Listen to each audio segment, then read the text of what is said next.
What's going on, everybody out there all across the land? Of course, you know you're tuned into the number one station on the net, Hotline Radio. You listen to the number one show on the net, the Keith Harris Show. And, of course, I'm your guy, Keith Harris. Now, it's always an extraordinary time here on the show, as you all know. It's always a blast. And we have some wonderful special guests on the show. And today, I'm really honored to have this gentleman on the phone. As a matter of fact, we were supposed to speak last week, but we're all busy. He's a hard-working guy. A lot of things come up for him, but he was able to stop and talk to us today for a while. So without any further ado, I'd like to do my usual drum roll, give everybody the drum roll, and a special red carpet interest for none other than the one and only actor / producer, Tomas Boykin. How you doing today, man? I am fantastic, brother. How you doing? Hey, I'm enjoying it, man. Over here on the East Coast, the sun is finally shining. The snow and the cold weather left us, so I'm doing great. That's a good thing. Yeah, you guys got hammered over there. I mean, at least you're not in Boston. Oh my goodness, yeah, I know, right? And here I am. Look, here I am complaining about North Carolina. There's people up there like snowed in. Right. Yeah, no doubt. So, just to kind of start out and give everybody out there, in case people have been kind of underneath a rock for a while and they're not really familiar, with some of your great works. First of all, for the people out there, kind of let us know how you began this wonderful journey into the entertainment industry. Did it start for acting for you, or how did you get in? Well, it started with a lot of things, in my house. We did everything. I was always into the arts, painting, drawing, dance, everything. My dad was a musician, and I thought at one time I was going to be a musician. And acting was just something that was always going on throughout grade school, middle school, high school, even college, all the way through college. So I just kind of stuck. You do things sort of like an extension of your everyday living, and so you don't really see it in a compartmentalized way as being separate from you. Right. So performing was just something that I grew up doing. Right. And acting was something that just after a long period of time, I just got serious about it and kept doing it, and here I am. Right. I haven't stopped yet. Look, you on a journey. So did you when you was younger? Did you start out like a lot of us? I guess it's a crazy question, but were you in any like plays or anything like that when you were younger in school? Oh, absolutely. That was it. Especially grade school. A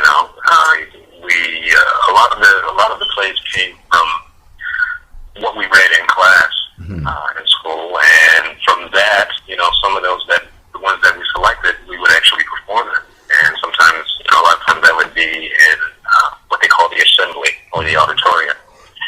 And it just went on. And for me, though, when I was doing that stuff, third, fourth, second grade, fifth grade, it was an assignment. Right. Exactly. It was an assignment. And for me, getting to the auditorium was a different venue. And I don't even know if they do that in schools today.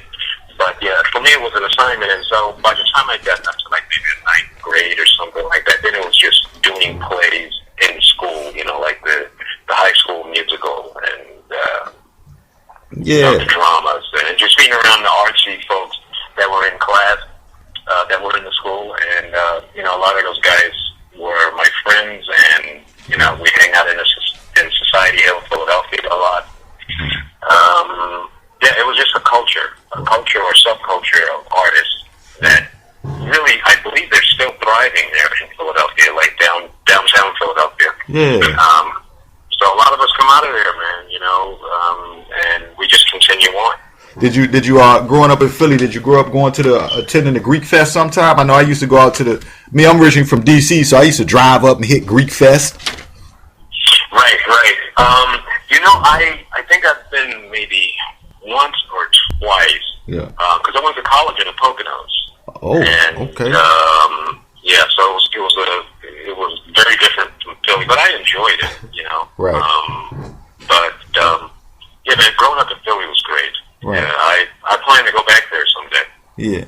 Now, what you know, and I always ask that question, you know, because we talk about the films, and you know, we'll get into you know, some of the hits you've been in, but what was it like? I try to go in depth. What was it like for that first, or can you remember that first audition for you? Yeah, it was. And what it felt like, not so much is what it was, but like, you know, where did you go in? Did you already, you know, had you already done work before to the point that when you went in, you was like, okay, I'm prepared for this. I know what I'm in for. Or was it that cold feet aspect for a little while? Well, it was different for me because I had done so many plays before I did an actual first audition. Because remember now, for me, coming up in grade school, you know, you have a teacher, so it's like, all right, Tomas, you'll play Harold. Right. And Susan, Susan, you can play Maud. You know, so the teacher would just pick out people, and it was based on her wanting us to read. Uh-huh. So I had done so many plays before I auditioned. But in answer to your question, the first audition I remember having, it was extremely painful. I was unsure. I didn't know. I mean, it just because I kept thinking to myself, can't we just get to the performance? Why are we testing? Right.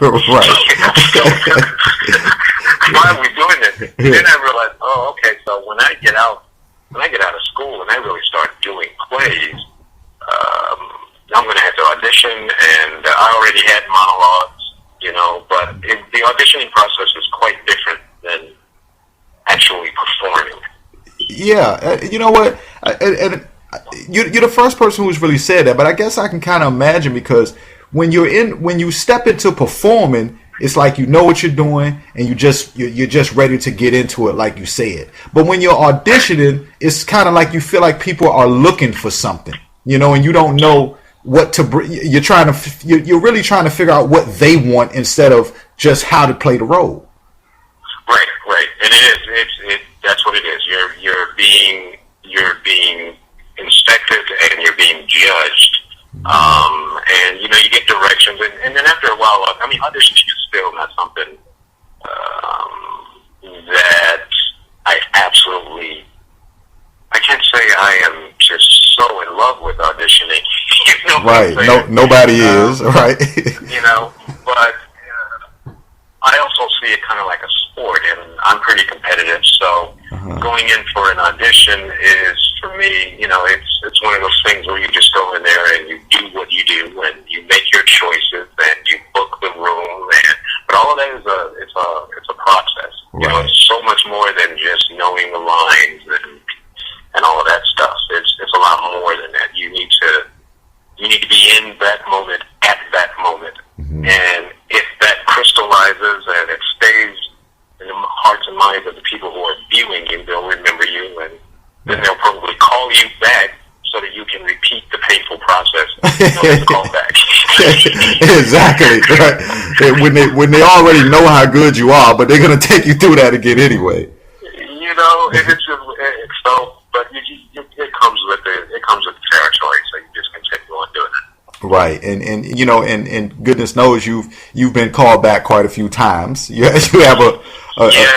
You get to, you know, I mean, I've had auditions too where I went in and you know, I did the reading or whatever. I always go off book, make my choices. That's something I've done in the auditioning process. As you know, I did that even before going to New York, moving to New York from Philly. I would make my choices, very definite choices, because I had learned from the Walnut Street Theater Institute that choices, we live and die by our choices, but you definitely die if you make no choices. Yeah. You know what I mean? So when I audition, I usually make very specific choices, and I stick with those choices unless I get direction. Yeah, it's a process. Right. And you know, and hearing you, and look, I was just about to go into, you know, some of the works, and we'll get into those in just a second, but you know, hearing you speak about New York, because you're on the West Coast now, right? Right, yeah, I'm here in Hollywood. Right. Now, you know, I'm on the East Coast, and New York's it's a hard town, it's a hard city. have you noticed that, being, in working in New York and then working on the West Coast too? I always ask that question for those who've been on both sides. Is it any more tougher? Because in New York, they're going to tell you. You know what I mean? Yeah. So is that their slight difference? Yeah, there's a slight difference. But slight difference is a mammoth difference. I was being modest. Yeah. Yeah, there is. It's a very, very large difference. I like New York. I love New York. You know what New York is? New York is like, when I was a kid, we played roughhouse basketball. Okay, yep. So you go to the public courts, and the only way you're going to play, the first time you get to play, you want to play, so you play against this one kid. Now, if you want to continue playing, you got to beat that kid. Yeah. And so you just keep going and keep going and keep going, and so everybody goes up to say like 11 points or something like that. And New York is a lot like that. What I loved about New York is that it is so competitive. It is lit and it's fast. Yeah. I loved it. Yeah. And I'm hardwired for the East Coast. And it's very in your face, as my agent in New York said. In New York, in LA they stab you in the back. In New York, we stab you in the chest. That's right. She says, you know why? I said, why? She said, because we want to take credit and we want you to see us taking credit. Man, look, that's a tough lesson, but it's the truth. Yeah, whereas out here in Los Angeles, it's so passive aggressive. Uh-huh. It's so passive aggressive, and it's so. You see the situation that's being played out. That's been played out with Monique and Lee Daniels. Absolutely. That's West Coast, baby. Yeah. You know what? I totally agree with you on that. As a matter of fact, that's Hollywood. That's Hollywood. Yep. Now, okay. Now, talking about some of your works, and I want to go to 2015, but I want to start with 2013 and Ice Cream for Breakfast, because you co-produced on that, right? Yes. And you also were in it too. Your character was Clyde. Yeah, and I thought to myself, man, I have to do this because it reminded me of a film It's in the Bedroom with Tom Wilkinson, Spake, and I believe Marisa Tomei. Okay. And it was, just bad choices that a father made, And so I had always wanted to do those sorts of adult dramas, which, they don't often come to, not often do they come to artists of color, particularly black actors. Wow. And so when I read Ice Cream for Breakfast, I thought to myself, man, I've got to do this, and it was just a no-brainer. Right. And I didn't have to audition for it because I had worked with the director, Jabril Ty Murphy, in a previous film called Lineage. Right. So, but I'm hoping we'll see Ice Cream for Breakfast at some point. I've seen a rough cut of it, but it's a great piece of writing, and I just had to do it. And it's basically a father who sexually abuses his daughter when she was very young, and the way he would coax her into. Basically, the guy molested his daughter, and right. What he would do is he would coax her into it by telling her that if she let him do certain things to her, he would give her ice cream for breakfast. Oh, wow. And then what happens is, fast forward, she grows up. He hadn't seen her in, I don't know how long, say maybe 20 years or something like that. So he had pretty much written her off. Mm-hmm. And he and his wife, that marriage is dissolved. And this guy Clyde gets a visit from his daughter. And he doesn't really know. He doesn't even know it's her. And her agenda in getting to him is to set the score right. So she's coming there armed with a gun, and he doesn't even know. Oh, man. So that's why I'm like, shoot, I have to do this. Yeah. And along the way, what she does is she meets a guy, Salvador, who is like her boyfriend for the moment, and he becomes ensnared in this conspiracy. Right. That he is completely unaware of. And so what happens is he's trying to suss it out while it's taking place right there in front of him in Clyde's apartment. Right. So he has no idea. Now he's trying to take this in, and he's just stuck in the middle and obviously dealing with different emotions. Right. Oh, man. Yeah, that's one of the... So it was a lot of fun to do. It was intense. And it was very serious, and we didn't shoot it over a long period of time, you know. It was, man, I really enjoyed it a lot. Yeah, that seems like that's definitely one of those that they, you know, they should definitely get out there, because that just in itself, the storyline and the plot is deep. You know, just hearing that, I'm sure people out there listening to it right now, like, really want to see that. Like, I wish they would bring that out, because that, you know, that's emotional. It's an emotional. It seems like an emotional film, and everybody's going to want to see what happens, how this turns out. It's a dark story, and it's something that you would it's something that you would see on like that station Aspire, right? Because they have a lot of short films on that programming, and so this would be perfect in something like that. But I'm really proud of that work, because it was just something that I thought this has legs on it, you know, and it's not typical fare for a lot of us. So hopefully we'll get to see it, and I certainly enjoyed, you know, working with everybody in it. You know, Jersey Parker or Tiara Parker, she played Rita, and then Rashawn Bond, he played Sal, and you know, it was just a great group of people to work with. Right. And now, going on to 2015, Lazarus Rising, where you played Owen in that. What's a little bit about that?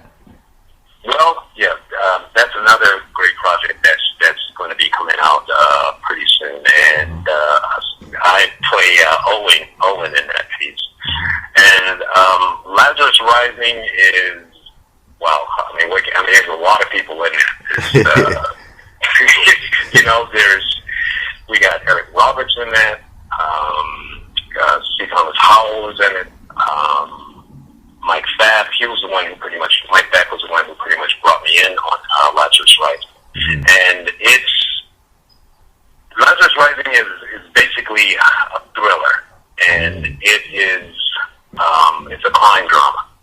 Okay, and I guess what they call it as really a crime thriller, and it basically deals with a hitman he's on the run, and a woman with a secret who's trying to evade a team of assassins. And Owen is one of the guys that he comes across. Okay, so there I am. I'm like this drug dealer. Right. You know, and just a guy in the hood who the bad guy. Bullies a lot of people. Yeah. You know, and it's just it's low-level mob in Boston. Okay. You know, so it's gritty stuff. But there's some action. Oh, yeah. I mean, we're talking low-level mob enforcer. Mike Pfaff plays a character, I believe the name is Michael Fitzpatrick. And, he has a relatively banal life, and with Emma, and his days pretty much are a blend of violence and bailing his heroin-addicted genius brother Sean out of trouble. Oh, okay. So it was another project that I definitely wanted to be a part of, and it was a great time to be in Boston too. Right. And these roles that you're playing, it seems like these are roles that have substance to them.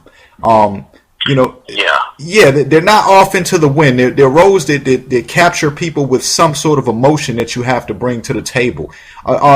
Obviously, those are the roles that you like to play. Do you feel like at the beginning of your career that those were the ones that you were fit for? Did you see yourself going in any other direction, or?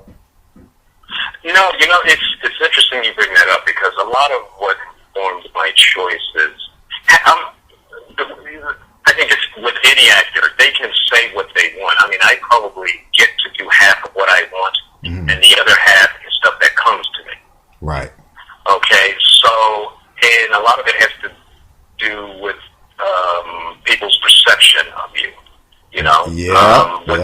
what they see you playing, and I've been kind of forced.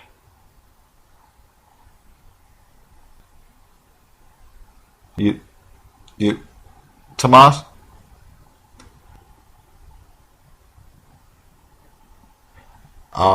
Kind of not hearing. Are you there, Tomas? Hey, everybody, you listen to the Keith Harris Show right here on Hotline Radio, the number one station on the net. Of course, we're talking to the wonderful actor Tomas Boykin on a call. We did just lose him briefly for a second, so we'll try to get him back on the line also in just a second. But wow, like, he's playing some wonderful, wonderful roles, and we're glad to have him on the show today. You are listening to the Keith Harris Show right here on Hotline Radio, and it's the only place to be.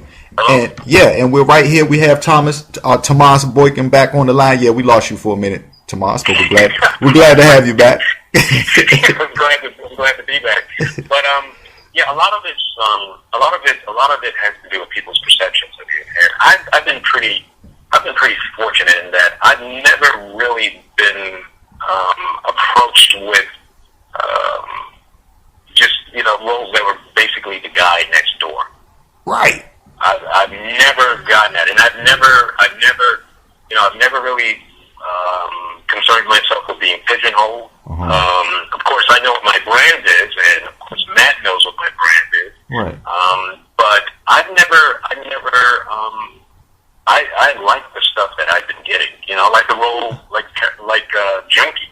Yeah. That role was basically, it was a gift from Adam Mason, and I got to work with some really, with great actors. Daniel Lewis-Rivas and Robert Lusardo, and I mean, Junkie is about as dark a comedy as you can get. It's almost not funny.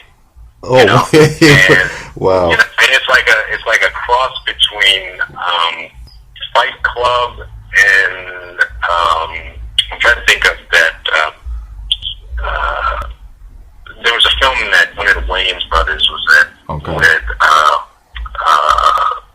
Jennifer Connelly, and dealt with drug addiction. But I mean, Junkie was just a fantastic project to be a part of. And when Adam said, we'd like you to play the role of Otto, and Otto in Junkie he's like a doctor, he's like a physician, but he's a part-time drug dealer. Oh wow! And he's insanely violent.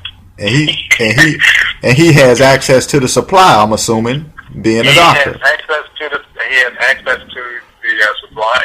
And so what he does is he's supplying drugs to Danny, and Danny has his alter ego that's pretty much right there with him, trying to get him to get these drugs. Danny's alter ego, Danny himself decides to go cold turkey, no more drugs, but his alter ego still wants drugs. Mm-hmm. So Danny's having this conversation with his second self, and his second self is like, man, I need a fix right now, so we need to call Otto. So Otto shows up, and Otto he's not aware of Danny's alter ego, and he's like, who are you talking to? Oh, and wow. That was a lot of fun to be in that film. That was kind of my chance to play a character close to what Samuel L. Jackson did in Pulp Fiction, Jules. Oh, okay. So then you were really off the chain in that one then.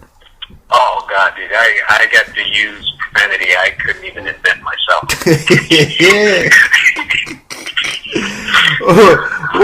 But that fell into my lap. You know what I'm saying? Right. So, and when I looked at him, I'm like, this is how you say. He's like, yeah, man, I think you'd be fantastic in this. This would be great. And when I started with the project, I think we were only like 40 pages into the script, so we were pretty much workshopping it, and we shot it 93 pages, 7 days. Dang, 93 pages in 7 days. 7 days. We had about a week of rehearsals. It was heavy in dialogue, very violent, and you should pick it up, man. It's called Junkie, and I think it's put out by Indican Entertainment. Okay. I'm very proud of it. Very, very proud. Yeah, because I was actually, that was going to be my next question. As a matter of fact, is where could everybody pick that up at? And that's IndieCan. IndieCan. Okay, and IndieCan Entertainment, and I think it was on Redbox at one point, but I haven't seen it recently. Right. Well, either way, for everybody out there listening, you can probably Google it at least. Definitely Google it or find it, and that'll lead you to where it is. And also on the IMDb page too. To find out about Tomas's works, just to look up a lot of the different things that he's been in, and then from that will lead you to know what to look up. Now, what's going on in the present, without giving away too much, Tomas? What are you working on now? Well, there are a number of pilots that I'm up for. Oh wow! And you're right. Yes, you're right. You can't give away too much. And then there's some projects that I'm producing. There's one project that I'm very proud of, which deals with the juvenile justice system. So we're in the early stages of, we're in pre-production on that. We've got a lot of the cast already attached, and it deals with the juvenile justice system and the corruption that bounds people in administration and the youth that are caught up in the system. It's a machine, and I found out about this from this brother by the name of Time and Ship, who works in the system. And so what he did was he approached a mutual friend of ours, Richard Mueller, who's a writer. We've been working on it now for quite a few months, and we've got most of the cast attached. And I just heard these stories, and I just thought, man, this is Law and Order stuff. But it is so incredibly corrupt. These kids, they go into the justice system, and at one point I sort of thought our criminal justice system was pilfering the general population for new inmates. Right. We need some new kids. Right. And of course there are a lot of bad kids out there. But that was something I studied in college. I mean, that's what my degree is, criminal justice. And going into that, I thought, okay, so this is really about rehabilitation. But a lot of it's not about rehabilitation. A lot of it is just about permanent housing. Yeah. And so Unit LM is one of those projects where we go deep into the juvenile justice system and just see how vulnerable these kids are and how they're mistreated, and also see how the good ones are not protected from the bad ones, how there's just so much corruption in it. Yeah. And so I'm proud of that, and we're working on that. Lazarus Rising is going to be coming out. And give me 1 second, Tomas. Listen, everybody out there, just in case you're just tuning in late, or you missed or have missed some of the conversation between my man Tomas Boykin and myself, Keith Harris, don't forget you can also catch the full conversation, the full interview on social media. You can check us out on Facebook. You can listen to it on YouTube page. It will be posted on social media later on as well for those that are tuning in late or did miss it. So we're going to continue this conversation and pick up where we just left off. Once again, we're here talking to wonderful actor and producer Tomas Boykin, and right now, he's giving us an update on some of the projects that we can look for in the present, as we talked about before, without giving too much away. Now, and now going back into what you were just talking about the justice system, now, is this going to be a film or is it a series that you guys are working on? We're looking at it right. Well, we have it in film. We have it in all ways. We have the property. We have it designed for television. We have it designed for feature film and as well a sitcom. Okay. My favorite version of it is as an episodic because the stories are just go on forever. Right. And there are many comedic elements to it. Like, Timon was telling me, about, he had one situation where this kid was, I think he was in jail for stabbing to death his grandmother. Oh, man. And apparently he even think he was like 18. Right. And we're talking about like 15, and I believe he was in there for something like 150 years. Man. You listen to this kind of stuff. And so they're telling, the way it was explained to me was Timon had apparently an exchange with this young man, and the young man was saying to him, cuz they told me that if he's in it for like 150 years, and they're telling him, or like 180 years or something like that. Right. And they tell me that, with good behavior, I could lose like 50% of my time. What? And this kid is like, really excited about this. And so the justice employee, I think what the employee or the correctional officer said to him, all right, so 50% of your time. And he's like, all right, so then that's pretty good. And he goes, yeah, man, you know what I'm saying? I'm stoked. You know what I mean? I'll be out of here, and so the right. He finds some reason. Right. He seems to find something to be excited about that. All he's excited about the fact that he's going to get out of there after serving 90 years. Right. Man, and I gotta ask you, when you're doing projects like this, and a lot of times these things do deal with the realities of what goes on in life. Just watching the news is bad enough sometimes for us. Just hearing what's happening out here. When you do projects like this, do you ever have to go home after a hard day at work? Do you ever have to go home and just try to get this off your mind? Because I know you're acting, but still, You know what? I don't have that problem. It really, and that's the reason why I don't have any judgments about these characters I play. I leave it. Right. I leave it. I don't. I haven't encountered, and also too, training has a lot to do with it too, Keith. I mean, the training is really, really important. So you can always resort to what you've learned, and the tricks, and methods and techniques, and so that helps you. But no, it doesn't. I don't. And I play some dark characters.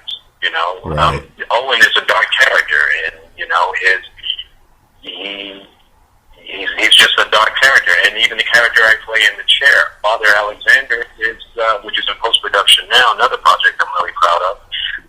Father Alexander comes to give last rites to a man who is going to be put to death. Right, and not sorry to cut you off, but that was one of the other films and projects I was going to get into also was The Chair, because the title itself, is The Chair. So it's like, yeah, man, like, and so again, and I ask you these questions, understanding totally already that there's not too much you can give away about it, but right. You're obviously, like you said, you're giving last rites to this guy. He's been there for a while, but how's he taking it? He's not. He doesn't take it well. I mean, Sullivan is the character, beautifully played by Tim Muscatel. He doesn't take it well at all. And so he challenges me. Essentially, what we're dealing with is an innocent man on death row who witnesses savage killings at the hands of the prison's sadistic warden. Oh. And so, to survive, he must match the brutality, and it's all of this stuff. He matches the brutality in prison, and confront his own horrifying past. Right. And so when Sullivan confronts Father Alexander, he's basically like, "Have you ever killed anyone? Do you know what it's like? Do you have any sense of what that's like?" And then he pretty much turns on me, Oh, wow. And, and I can't give away too much of it. The teaser is already up. I don't know if you've seen the teaser for it. It's a brilliant teaser. No, I haven't. I need to watch that. And where can people check that out? Is it on YouTube? Or? It's on YouTube. Just put in The Chair. The Chair is also on Facebook. It's all over my fan page. Tomas Boykin fan, and I had to be a part of The Chair because, first of all, of the actors, and it was also a producer, Kyle Hester. He was insisting that I become a part of this, and I'm like, well, and this was last February at the Hollywood Horror Fest, and at that time, another friend of mine was already attached, Bill Oberst Jr., right, who you've spoken to, right. and he is the actual warden in the chair. Oh man! Yeah, he is the warden. So I really wanted to work with Bill, and I wanted to work with Kyle, and so we were all able to make it happen. Through Peter Samedi and my handlers, Matt Chasen, and my agents, Tiffany Atwood and Jennifer Sons, and so we're in post production now, and the teaser is out, the second teaser, and it's great. It looks fantastic. I can just the cast you name between you and Bill, and you guys. Yeah. I can already know this is going to be something serious. It's just, we got Noah Hathaway, we got Zach Galligan, Roddy Piper, Bill Oberst Jr., Susan Eisenberg, Ezra Buzzington, Christian Hutcherson. It's directed by Chad Theron. Yeah. Screenplay by Peter Samedi and Aaron Kohut. So it's we got Kenny Schreiner in there. Remember Kenny Schreiner? Ken Schreiner from General Hospital? Yeah. Okay. What? Yeah. Yeah, he's in there, man. So it was a lot of fun. But once again, this is a dark story. And when we were on set, Chad and I would have these quiet conversations right there on set, where we were collaborating and sussing out how to get to this emotional place that was not a happy place. Right. Yeah, right. Now here's one I got to ask you about, because you played Happy Man in Voodoo Possession. And I'm like, and these are like two. Now, and I'm wondering, is this going to go in the comedy direction, or is this going to go, because Voodoo's not funny, but then you're playing Happy Man, so you must be doing something crazy in here. Yeah, man. Voodoo Possession that's another project. Now that one you can get on Redbox right now. Okay. I think it's still on Redbox. That's not Voodoo Possession. What are you going to say? I was going to say that's going to be my watch for the night, because I usually try to take one in every night. So okay, that's good to know. Go ahead though. Yeah, but Voodoo Possession is, essentially the character I play, Happy Man, is a principal from Haiti, and he loses all of his students in the Great Earthquake. Okay. And this guy becomes possessed by evil voodoo spirits. Yeah. Now, in Voodoo Possession, I don't speak one word of English. Oh, wow. Everything is in Creole. So when I auditioned, I had to my audition was in Creole. Okay. So it's, and I had to jump at that to play that role, and the makeup was great, and, but yeah, man, I don't know any Creole, and everything I say is in Creole. Well, that's what I was getting, that's understanding of it. That's what I was just getting ready to say. Like, is that a situation where you had to know Creole, or? I adjusted my brain to the script, and then I was able to, because you're dealing with different phonetics with this kind of language. Right. So what would phonetically sound correct for us to say, certain pronunciations like E-T and a space, and then L-O-U would say an accent mark over the U, and then some other word, and find out what that meant, and also how to say it correctly. Right.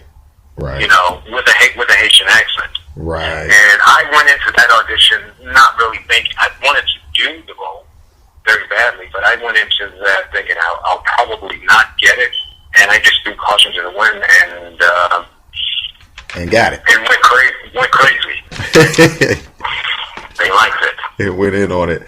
Now, speaking about, because you also have some awards on your belt too. 2008, the Maddie Awards, as a matter of fact, right. Best Actor. So again, as we talk about the roles that you've been playing, they've obviously been noticed, and I know that's been a while ago. But just for the people out there, how did it feel to win that award?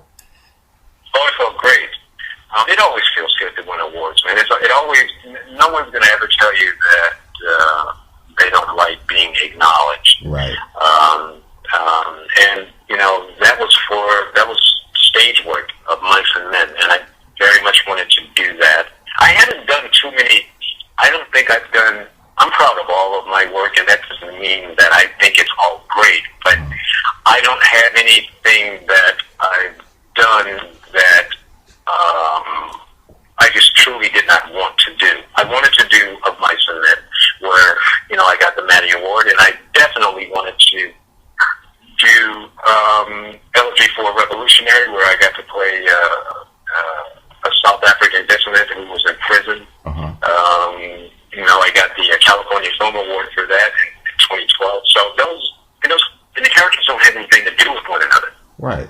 You know what I mean? There's not, in terms of work that I've been able to do so far, all of the characters have been very, very different. One is very different. Clyde has nothing in common with God and I Am, who has nothing in common with Roger in The Gauntlet.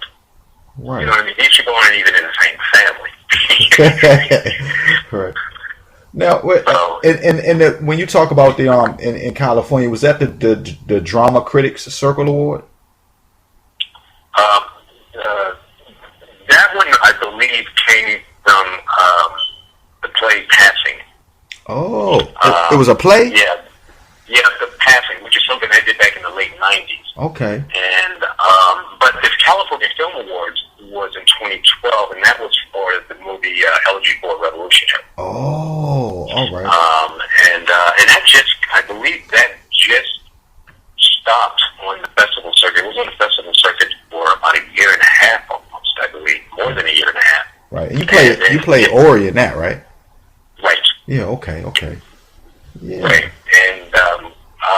And I got that work pretty much at the exact same time that we were shooting at pretty much at the exact same time that I was also working on Parenthood opposite CeeLo Green there at NBC Universal.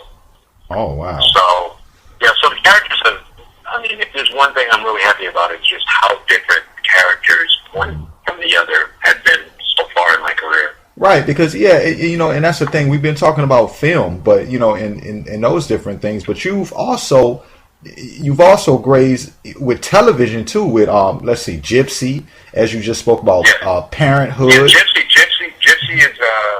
is in that is in pre-production, and that deals again with the world of voodoo. I'm going to be playing a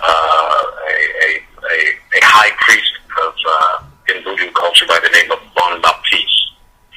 And Bondi, I believe, is the full name, Baptiste. Bondi Baptiste. So I'm really looking forward to that. And they're working out the kinks on that in terms of setting up the deal for it. And so hopefully we'll start shooting that soon. Right. Now, what and this is a question I have. Is there a role, whether it was at the beginning of your career or halfway through, or just coming up, has there been a role that you have, or is there a role that you want to play, possibly that you haven't played yet? I got asked that question about 2 weeks ago in an interview, and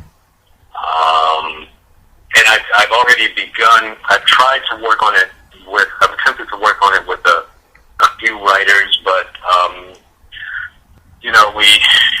people get busy with other things, and of course you have to make a living at this, Right. But the one character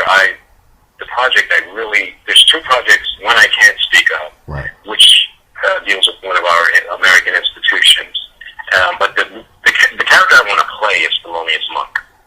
Oh, wow.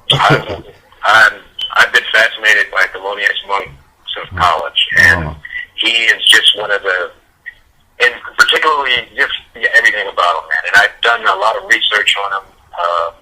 I would love to play Monk. Wow.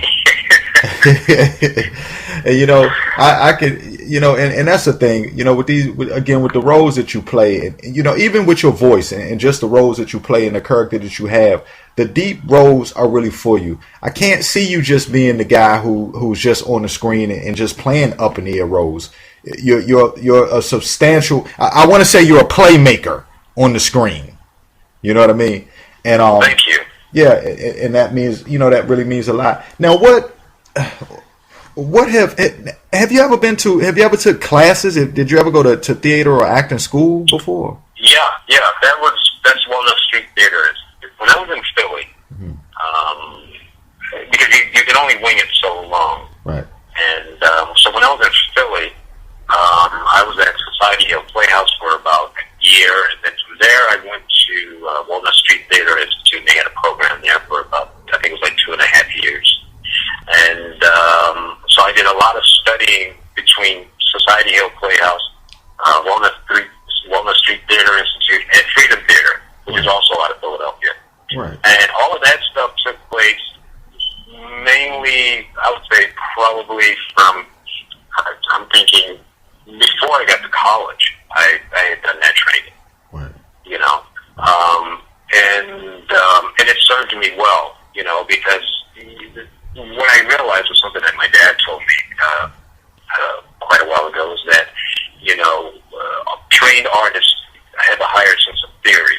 And that really made a lot of sense to me. It's just that the possibilities of options, of ideas, are way more vast to someone who probably has a decent amount of training, probably has a large intellectual prowess for what can be done, the possibilities, the probabilities. So, you pick and choose and based on what you want to do and based on what kind of choices you want to make. So, yeah, there was a lot of training even before I got to college. Wow. Now, what advice, before we go, what advice would you have for people coming up and trying to get into this field? Because it comes with a lot of hard work. For all the people out there listening, it comes with a lot of hard work. It's not just red carpets, glitz, glamour, and things of that nature. There's days where you might even come home from work like, oh goodness, I don't know if I can even do this anymore. What advice would you have for those out there to stay inspired and follow the goal to get to where you've gotten to?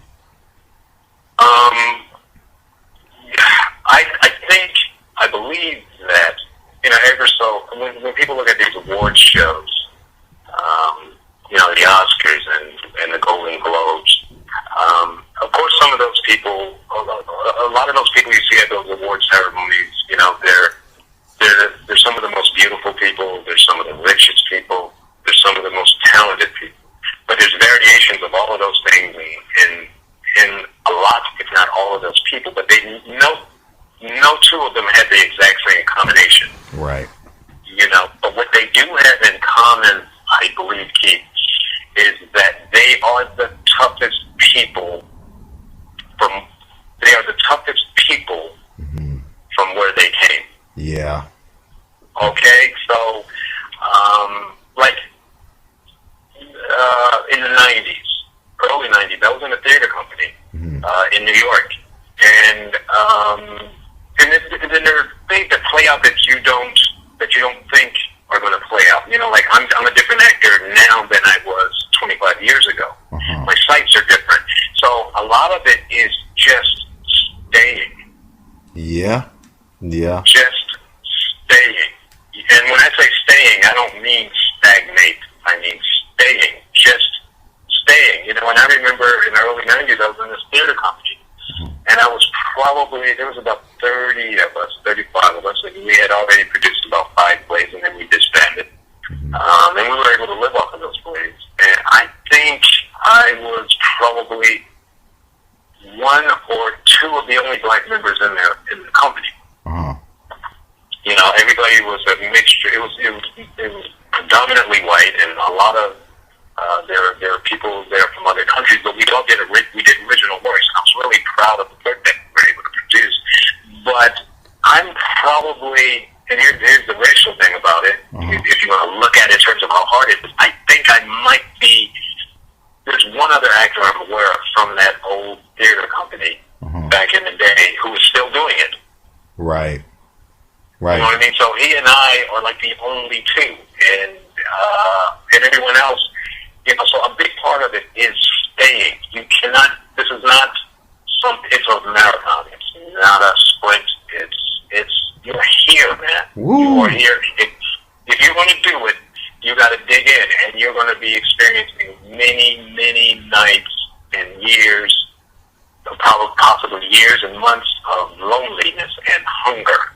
Oh man, you are saying, look, I almost want to look. I almost want to say you preaching right now, man, because what you just said, and I've asked this question a lot of times, and what you just said was so deep.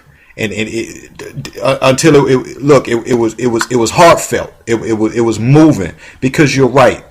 It's about, and I listen. I even take that in myself. You know, staying. It means a lot, because just like you said, there are going to be times where you're tired. You don't want to give up. It is a marathon, and you have to be able to go the distance.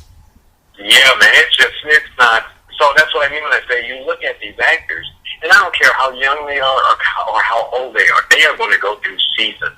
Every actor is going to have some seasons that are going to be dark, and they're going to have some seasons that are going to be bright.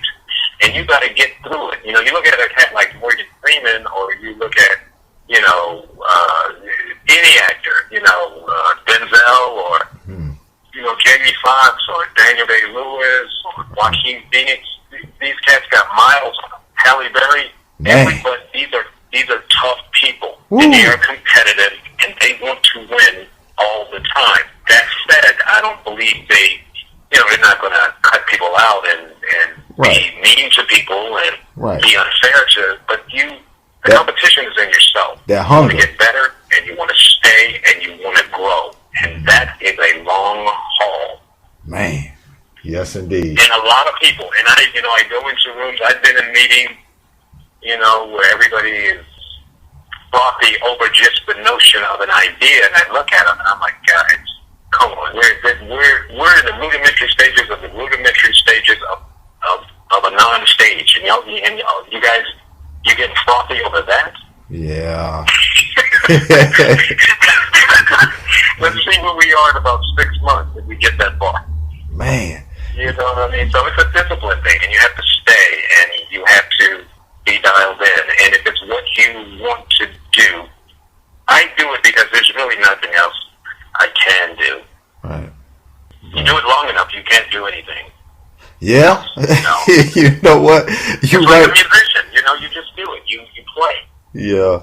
You're right about that, man. You know, just, you know, what you said is a lot. Even in my field here, you know, it's like I did it, you know, doing it for so long and just staying hungry and trying to get to that level, far from it, but just staying, you know, just staying in the flow and staying in the traffic of things. Eventually, you, just like you said, it's hard to see yourself doing anything else, and you almost get afraid to jump out of it.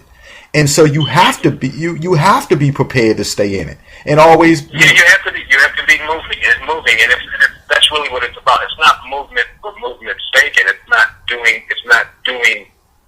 being busy doing busy work. You know, you have to grow. There's not things I've done already I don't want to do, not in the same way. Mm-hmm. You know, and so that's going to take you. You know, you develop a narrative about what kind of work you want to do. You don't want to do it blindly. I can't anyway. Right. You know what I'm saying? So I don't like to repeat myself, and what that can often do is it can change relationships that you have with people. Like I have dear friends who I've worked with, like say back in 2008 and 2009, who I haven't worked with since. Mm-hmm. Because for whatever reason our growth spurts were different. Right. But we're still friends. You know what I'm saying? So the work can take you, and what you want to do with it can take you in some very interesting places, and you can end up collaborating with some very interesting people. Mm-hmm. Yeah, and always being willing to learn as well, because you never stop learning, I assume, in this business also. No, you don't, and that's another great thing I love about it, is that I didn't know when I was a kid how helpful it is to be smart. You're right. That's true. How helpful it is to be well read, and how helpful it is to be almost nauseatingly curious. Mm-hmm. Yeah, curiosity. Almost inconveniently curious. But you don't want to. You don't want to be a notion that's been established to death. But you're searching and you're always looking, and as long as you stay like that and you keep, and you keep your mind fresh and open to reinventing yourself, you'll be fine. But it ain't easy. Nothing comes easy in this business, and if it does, that's fleeting. Hey, you know what? And that, but it's just like you said a while ago. Like a lot of the people that people see out there, at the different shows. It's like you say, everybody went through something, and they had to be able to pull it off or make it through, or had to take that extra step, and that means a lot. I'm glad, Tomas, that we closed out on this note. Because I think it's important to just kind of really get deep sometimes about things like that, and because those are really it's food for thought, and those are reality lessons. They're not just lessons that are for the screen, but they're also lessons in life. Right. You know what I mean? And that's the thing. So much about this game and this business is the lessons are about life. You know what I mean? And there's oftentimes not too much separation, and then with social media and technology changing, it just becomes it's a whole different thing. Mm-hmm. Right, and it takes us away from that. Wow, man, I tell you, like I said, I can't see another business I want to be in. I'm blessed to be doing this. Look, and you are, and you're doing a wonderful job, and your work shows, your work ethic shows the roles that you play, and I can see why, and just talking to you towards the end now, I can also see even more why the roles that you play, especially the ones about for instance, where ice cream for breakfast, or the chair, and different just different roles like that, man, that just kind of touch us in a life kind of way. I can I can really see why you stand out for that, because you get deep with those roles, man, and you're doing a great job, and we greatly appreciate it. Thank you so much. Thank you. Look, before we go, let everybody know where they can keep up with you on social media, Twitter pages, or anything like that. Yeah, man. If you Google Tomas Boykin, you'll see them all. I'm on Facebook. I'm on Twitter at Tomas Boykin. I'm on Stage 32, which is a social media site for creatives. I'm on Tumblr. I'm on Pinterest. I'm all over the place. There's TomasBoykin.com, my website. And of course, you can look up everything on IMDb, where a lot of my social media sites are as well. So there's a lot of my work is all over social media. So clips and some of my reviews and things that I've done. So it's fairly easy to get a hold of me through my handlers, through Matt Chasen and through my agents. Mm-hmm. And so yeah, I'm all over the place. That's right. That's right. He is definitely doing the thing, man. And and also what I'll be doing on social media too is I'll be following you also, and doing my best to keep everybody up to date and posting on what new projects and when your films and new TV things are going to be released and everything like that. And again, look, I enjoyed this conversation because it was not only about what I gathered. I gathered some things for myself from this conversation too, Tomas, and I really appreciate you being down to earth. A lot of people are cloudsy, and floating around, but in other words, I really appreciate you being 100% real. It means a lot. Yeah, man. Thank you for having me on. And there things that I know and the things that I've experienced, so much of it is right there for everyone to see it. I think the whole dynamic that's going on with Empire and with Lee Daniels and with Monique and with Oscar's So White, and all of that stuff. All of the folklore and the stories and everything is right there in front of everybody's faces. So if you just open your eyes and your ears and all your senses, the new Yeah. Right, it's playing out. You know what I mean? You're like, you can't be too stunned by Empire doing what it's doing. You really can't when you look at the landscape. You can't be too stunned. You know, it's not a fluke that Halle Berry is the only black woman to win the Academy Award for Best Actress in the history of the Oscars. That's not a fluke. Damn. That's not a fluke. Whew. You know what I'm saying? So you gotta really, before I moved to Hollywood, I researched Hollywood. I wanted to know why it looked the way it looked. I wanted to, you know, I was fascinated by ethnic groups. So I wanted to know why all these names are the same? Are they similar?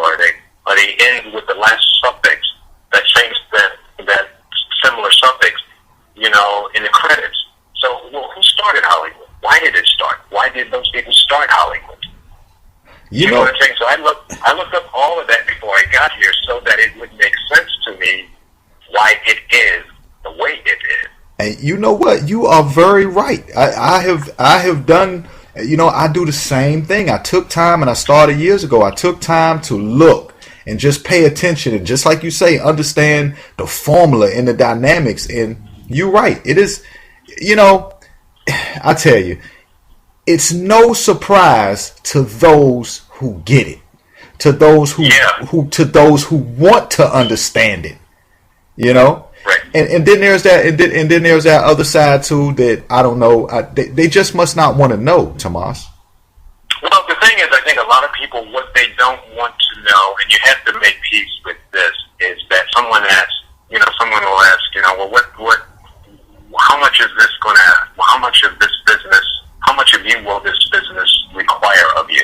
And the answer is everything.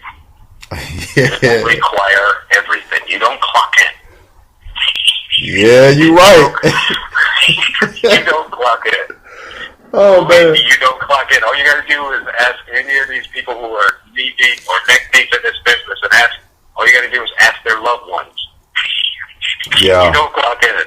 Yeah, you're definitely living it, and it can make and break. It can make and break that other side of you, that, you know, just that personal life, your everyday life. It can really make or break it. You're right. Yeah. You have to understand the dynamics. You have to understand the lingo. You've even got to understand the circles, just like you just said. Yeah, you got it and you watch everything, and you don't, you know, you pay attention. You know, like that movie Whiplash. I can relate to Whiplash because I worked with a playwright in New York who was like the J.K. Simmons character in Whiplash. Mm-hmm. You know, so I could understand that. And when I was working with this playwright, I mean, she wasn't particularly abusive to me, but I thought she was mean, and I saw her really be hard and just really brutal on people. But I stayed with her because I was going to learn so much, and I did like 37 of her plays. But when I was done, believe me, I was done. But I gained an awful lot from it. You know, she made me tough. Yeah. She made me tough. And, you know, when a playwright can walk into the dressing room and literally tell the cast to, you know, right, don't F up my play. I got all my patrons out there. Boo boo. I want good reviews. Y'all hear me? Mm-hmm.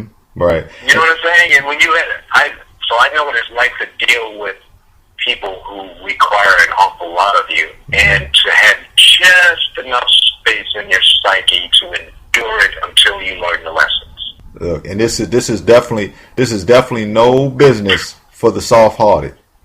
No. Flat out. No. It's not, man. We'll end it on that note. Look, listen, Tomas, man. I'd love to have you come back on, man. It seems like we could have went all different kinds of ways with this conversation right here. You know what I mean? And well, thank you so much for having me. Yeah, man. Let's do it again. And it was a pleasure talking to you because, you know, I have a feeling that, you know, our dialogue could end up leading into a lot of different areas because, you know, Hollywood is. You know what is really great about this, and I'll leave you with this, and this is what I knew coming into Hollywood. New York was New York, okay? And when you're in New York, when I was in New York, I wasn't thinking about Hollywood. You know, when you're doing those plays, and one year I did like 9 plays, I'm not thinking about Hollywood. I'm not thinking about film. As far as I was concerned, people who were in movies were harvested from another planet. Right. But when you get to Hollywood, my mental adjustment for Hollywood in terms of the film industry, the business, and how passive aggressive it can be sometimes, and how unfair it can seemingly be sometimes, and how you don't get what you deserve, but you get what you negotiated, and how those two things are often not synonymous. I compared Hollywood to Washington. Yeah. Politics. Yep. and that depends on how you. To me, politics is a sport. Right. And you know what? And look, like you said, we could go so many different ways. Because look, just like you talking, I could jump off into me going through the same things. I mean, look, I'm where I'm at right now. Look, I'm where I'm at today. And oh man, look, I ain't even. Woo. What is that saying? You know, I had a run-in with an old friend of mine, and I read his script, and I didn't like it, and I guess I told him I was too honest about it, and so we had a disagreement, and he just really didn't. And I just left him with something I heard a long time ago. Good judgment comes from experience, and a lot of that comes from bad judgment. Yeah, and there's a lot of experience in bad judgment, and look, and we've heard that term too. As a matter of fact, what we spoke about a few times is that term called play ball. Right, play ball. That's you can play ball without losing yourself. Look, exactly, and that is one of the key phrases. And a lot of people, that's one of the main things, to really understand about this industry. But like you say, being able to play ball without losing yourself is very important, most important. And I like the challenge. It's cool. Hey, that's what makes us greats, right? Exactly. So, absolutely. Listen, all right, Tomas, look, it's been wonderful talking to you. Look, consider this home.